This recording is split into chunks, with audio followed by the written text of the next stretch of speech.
Bismillahirrahmanirrahim. Assalamualaikum warahmatullahi wabarakatuh. Innal hamdalillah nahnu nahmaduhu wa nasta'inuhu wa nastaghfiruh wa na'udzu billahi min syururi anfusina wa min sayyiati a'malina may yahdihillahu fala mudhillalah wa may yudlilhu fala hadiyalah. Asyhadu an la ilaha illallah wa asyhadu anna Muhammadar Rasulullah. Allahumma shalli ala sayyidina Muhammad wa ala ali sayyidina Muhammad. Pertama-tama saya izin memperkenalkan diri terlebih dahulu. Nama saya Muhammad Abdullah Fakih dari Prodi Ilmu Pendidikan Agama Islam dengan NIM 1903041. Dalam kesempatan video kali ini saya akan membahas terkait tafsir terkait Quran Surat Al-Hasyr ayat 21 hingga 24 dan Quran Surat Ibrahim ayat 24 hingga 28. Nah, mungkin sebelum kita masuk ke dalam tafsir, kita menyimak dulu bacaan dari Quran Surat Al-Hasyr dan Ibrahim ini terlebih dahulu ya. A'udzu billahi minasy syaithanir rajim. Bismillahirrahmanirrahim. Law anzalna hadzal qur'ana 'ala jabalin la ra'aitahu khashi'an mutasaddian min khasyatillah.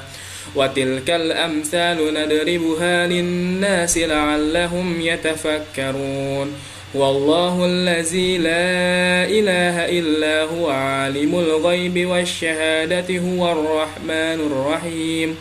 Wallahu allazi la ilaha illa huwal malikul quddusus salamul mu'minul muhaiminul azizul jabbarul mutakabbir.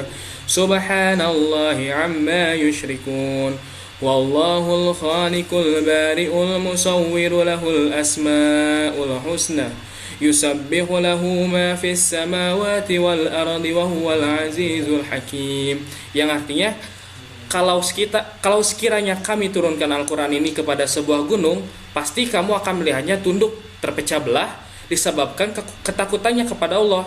Dan perumpamaan-perumpamaan itu kami buat untuk manusia supaya mereka berpikir. Lalu dialah Allah yang tiada Tuhan selain Dia, yang mengetahui yang gaib, yang nyata, yang gaib dan yang nyata. Dialah yang Maha Pemurah lagi Maha Penyayang.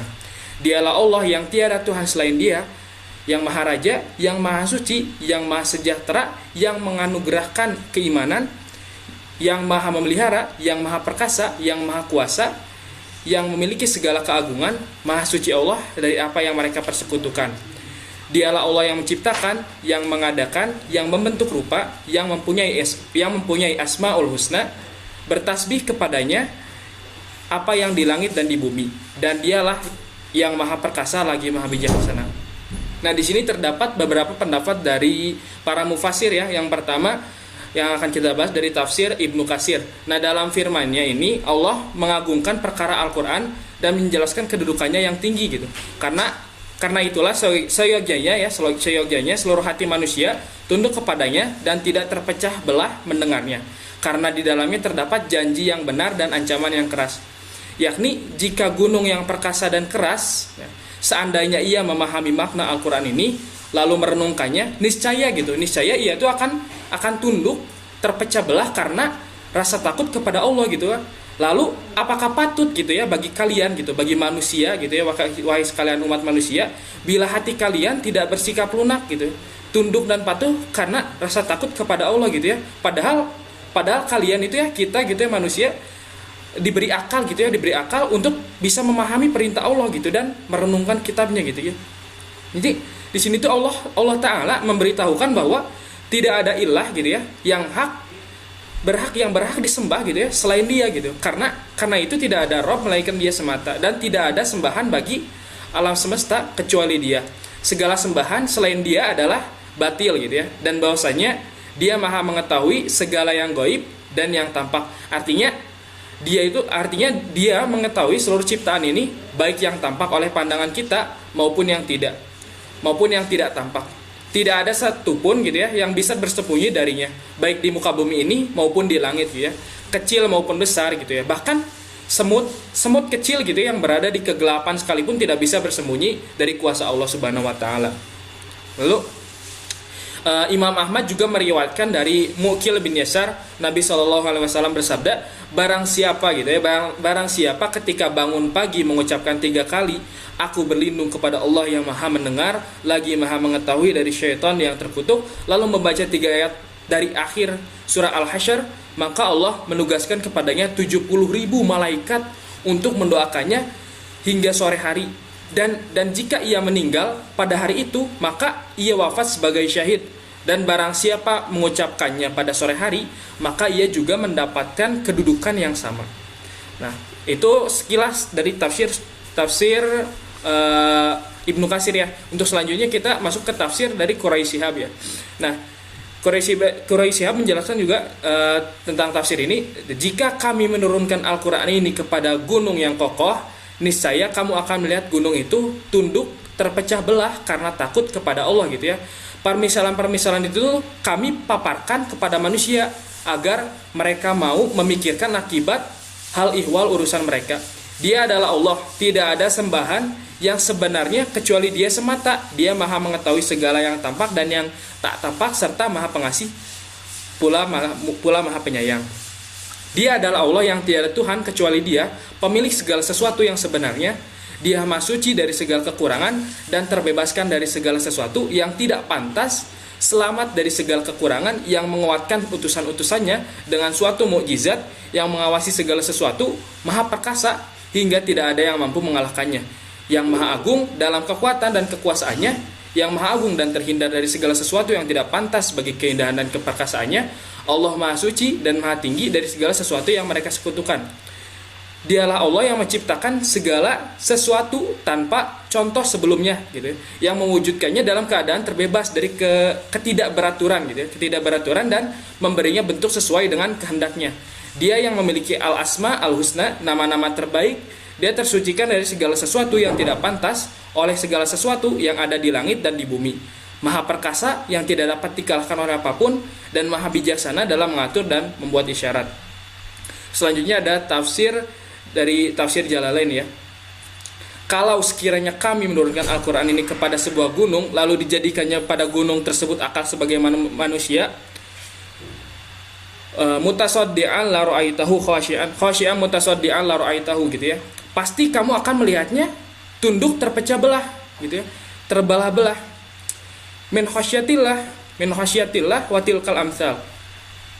watilkal amsalu min khasyatillah, disebabkan takut kepada Allah. Dan perumpamaan itu yang telah disebutkan itu tadi, nadribuha linnasi la'allahum yatafakkarun, kami buat untuk manusia supaya mereka berpikir, yang karenanya lalu mereka beriman. Wallahul lazi la ilaha illa huwal alimul ghaibi wasyahadati huwar rahmanur rahim. Dialah Allah yang tiada Tuhan selain Dia, yang Maha Pengetahui, yang gaib dan yang nyata. Dialah yang Maha Pemurah lagi Maha Penyayang. Wallahul lazi la ilaha illa huwal malikul kudus. Dialah Allah yang tiada Tuhan selain Dia, Raja yang Maha Suci dari semua apa yang tidak layak bagi keagungan dan kebesarannya. Assalam, yang Maha Selamat gitu ya, yang maha memberi keselamatan, artinya yang bebas dari segala sifat-sifat kekurangan gitu ya. Al-Mu'min, yang Maha mengamankan gitu ya, Maha mengamankan kita para manusianya, para hambanya, para rasul-rasulnya dengan menciptakan mukjizat bagi mereka. Al-Muhaimin gitu ya, yang Maha memelihara. Nah, berasal dari lafal haimana yuhaiminu, dikatakan demikian apabila seseorang selalu mengawasi sesuatu. Jadi makna yang dimaksud ialah dia maha menyaksikan amal perbuatan hamba-hambanya. Al-Aziz gitu ya, yang Maha Perkasa, yakni yang Maha Kuat. Al-Jabbar, yang Maha Kuasa untuk memaksa makhluk-makhluknya gitu ya, supaya menuruti apa yang dikehendakinya. Al-Mutakabbir, yang Maha Agung dari semua sifat yang tidak layak bagi keagungannya, sebagaimana dijelaskan dalam hadis sahih, keagungan adalah kain kebesaranku, dan kebesaran, kesombongan adalah selendangku. Barang siapa yang melepaskan salah satu dari keduanya dari diriku, pasti aku akan mengazabnya. Sunan Abi Dawud, Sunan Ibnu Majah, dan Musnad Al-Imam Ahmad. Menurut Qatadah, Al-Jabbar yaitu mencakupi makhluknya sesuai dengan kehendaknya. Sedangkan Ibnu Jarir mengungkapkan Al-Jabbar yakni yang mengurus seluruh urusan makhluknya dan mengaturnya untuk kebaikan mereka. Qatadah berkata gitu ya, Al-Mutakabbir yakni yang Maha Agung dari segala keburukannya. Setelah itu Allah berfirman, Subhanallah, Maha Suci Allah gitu ya. Dia memahasucikan zatnya sendiri melalui ayat ini gitu ya. Yusyrikuna amma, dari apa yang mereka persekutukan dengannya. Wallahul khaliqul bari'u, Dialah Allah yang menciptakan, yang mengadakan makhluknya dari tiada gitu. Al-musawwiru lahul asmaul husna, yang membentuk rupa hanya kepunyaannya lah asma-asma yang paling baik, nama-nama yang paling baik yang berjumlah 99 gitu ya, sebagaimana yang telah disebutkan dalam hadis. Lafal asmaul husna adalah bentuk muannas dari lafal al-ahsan gitu ya, bertasbih kepadanya apa yang ada di langit dan di bumi, dan dialah yang maha perkasa lagi maha bijaksana. Penafsirannya sebagaimana yang telah lalu. Lalu untuk selanjutnya ada Quran surat Ibrahim ayat 24 hingga ayat 28. Saya bacakan kembali lafaznya. Mari kita simak bersama-sama. Bismillahirrahmanirrahim. Alam tara kaifa daraballahu masalan kalimatan thayyibatan kasyajaratin thayyibatin asluha thabitun wa far'uha fis sama' tu'ti ukulaha kulla hinin biidni rabbiha wa yadribullahu al-amthalu lin-nasi la'allahum yatadhakkarun. وَمَثَلُ كَلِمَةٍ خَبِيثَةٍ كَشَجَرَةٍ خَبِيثَةٍ اجْتُثَّتْ مِنْ فَوْقِ الْأَرْضِ مَا لَهَا مِنْ قَرَارٍ يُثَبِّتُ اللَّهُ الَّذِينَ آمَنُوا بِالْقَوْلِ الثَّابِتِ فِي الْحَيَاةِ الدُّنْيَا وَفِي الْآخِرَةِ وَيُضِلُّ اللَّهُ الظَّالِمِينَ وَيَفْعَلُ اللَّهُ مَا يَشَاءُ أَلَمْ تَرَ إِلَى الَّذِينَ بَدَّلُوا نِعْمَةَ اللَّهِ كُفْرًا وَأَحَلُّوا قَوْمَهُمْ دَارَ الْبَوَارِ. Yang artinya, tidakkah kamu memperhatikan gitu bagaimana Allah telah membuat perumpamaan kalimat yang baik seperti pohon yang baik, akarnya kuat dan cabangnya menjulang ke langit. Pohon itu menghasilkan buahnya pada setiap waktu dengan seizin Tuhannya, dan Allah membuat perumpamaan itu untuk manusia agar mereka selalu ingat. Dan perumpamaan kalimat yang buruk seperti pohon yang buruk yang telah dicabut akar-akarnya dari permukaan bumi tidak dapat tetap tegak sedikit pun. Allah meneguhkan iman orang-orang yang beriman dengan ucapan yang teguh dalam kehidupan di dunia dan di akhirat, dan Allah menyesatkan orang-orang yang zalim, dan Allah berbuat apa yang Dia kehendaki. Tidakkah kamu memperhatikan orang-orang yang telah menukar nikmat Allah dengan ingkar kepada Allah dan menjatuhkan kaumnya ke lembah kebinasaan? Nah, menurut Al-Fakhr Al-Din Ar-Razi, gugusan ayat tersebut merupakan penjelasan dari Allah Subhanahu wa taala mengenai keadaan orang-orang yang hakikatnya gitu ya menderita, dan orang yang hakikatnya bahagia dengan menyebutkan perumpamaannya gitu. Dan di dalamnya terdapat hal-hal yang berkaitan dengan diumpamakannya kalimat baik dengan pohon terbaik yang memiliki 4 sifat, yaitu baik pemandangannya, baunya, kelezatan buahnya, dan manfaat khasiatnya gitu ya. Kemudian selain itu dijelaskan pula mengenai kebodohan beberapa kalangan manusia yang tidak mengenal Allah Ta'ala dengan perumpamaan seperti pohon yang buruk. Setelah itu Allah mengabarkan akan kemuliaan dan balasan. Lalu selanjutnya adalah menurut Al-Maraghi, ayat tersebut mengumpamakan bahwasanya kalimat yang baik itu adalah kalimat thayyibah gitu ya, dan pohon yang baik itu adalah pohon kurma gitu ya. Karena apa? Karena pohon kurma itu mempunyai akar yang kokoh dan dahannya menjulang tinggi dan berbuah pada setiap musim. Kemudian dibandingkan dengan kalimat yang buruk, dengan pohon yang buruk, kalimat yang buruk itu adalah kalimat khabithah atau ucapan yang buruk atau ucapan yang tidak berguna, sia-sialah kalau diucapkan itu ya, seperti itu. Bahkan mungkin dosa gitu kalau diucapkan. Atau diibaratkan seperti pohon hanzal yang buahnya itu pahit dan memiliki akar-akar yang telah tercabut sehingga tidak dapat tegak. Nah, Al-Quran gitu ya dalam mengarahkan pendidikannya kepada manusia menghadapi dan memperlakukannya sejalan dengan unsur penciptanya, yaitu jasmani, akal, dan jiwa.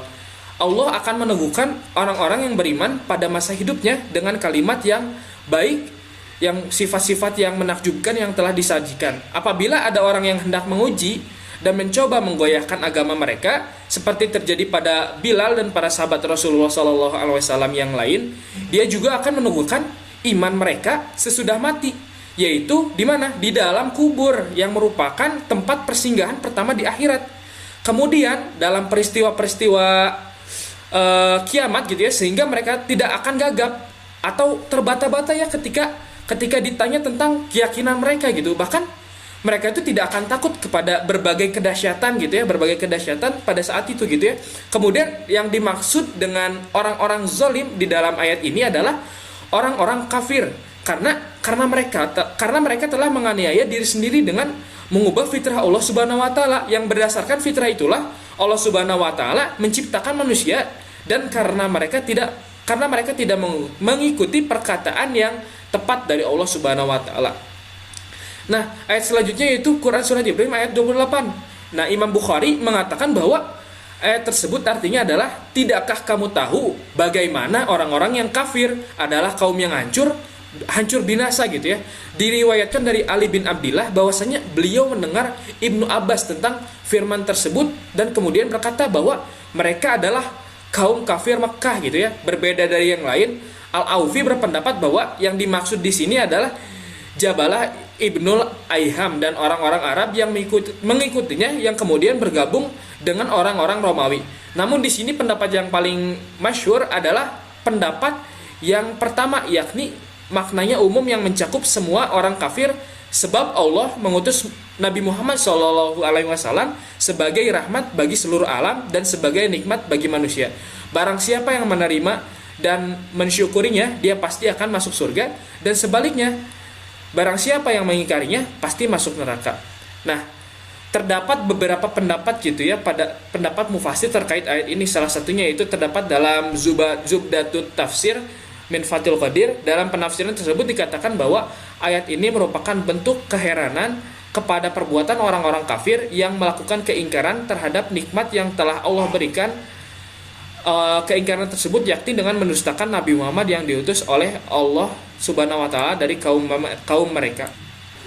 Nah, selanjutnya adapun ayat-ayat akidah gitu ya, adapun nilai-nilai akidah yang dapat kita kaji, bahwa dengan adanya ayat tersebut Allah memberikan isyarat kepada seorang mukmin bahwa kita harus meyakini kalimat la ilaha illallah, yakni tidak ada Tuhan penguasa alam raya yang wajib disembah kecuali Allah.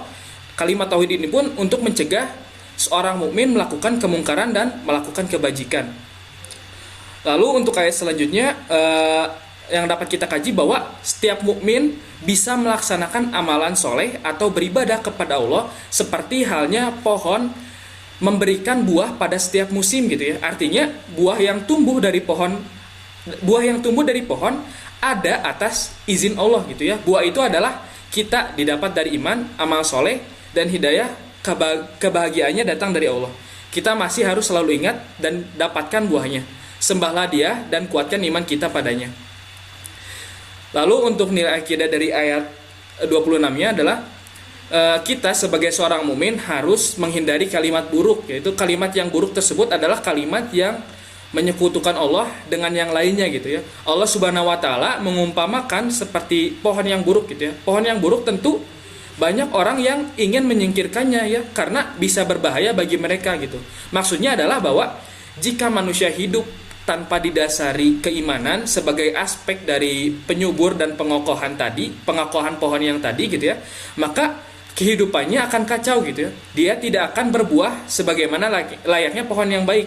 Dan manusia jika tanpa keimanan dalam hidupnya, maka tidak akan memperoleh buah yang merupakan rahmat dan hidayahnya selama hidup di dunia maupun di akhirat. Lalu untuk yang terakhir, nilai akidah yang terakhir dalam ayat terakhir itu kita harus senantiasa menjaga nikmat Allah gitu ya. Nikmat Allah sendiri itu dibagi menjadi 3 bagian, diantaranya sumber daya manusia, sumber daya alam, dan sumber daya ideologi. Nah, ayat ini tuh mengandung pesan yang begitu dalam untuk kita semua agar Indonesia tetap dalam yang telah dijanjikan Allah pada surah Saba gitu ayat 15, yakni balatun thayyibatun wa rabbun ghafur, sebuah negeri yang aman, tentram, nyaman, dan jauh dari malapetaka serta musibah. Mungkin sekian saja untuk video kali ini, semoga bisa bermanfaat untuk kita semua, terutama untuk saya sendiri. Semoga bisa menjadi ladang motivasi untuk kita menjadi lebih beriman kepada Allah Subhanahu wa taala. Sekian, wabillahi taufiq wal hidayah. Wassalamualaikum warahmatullahi wabarakatuh.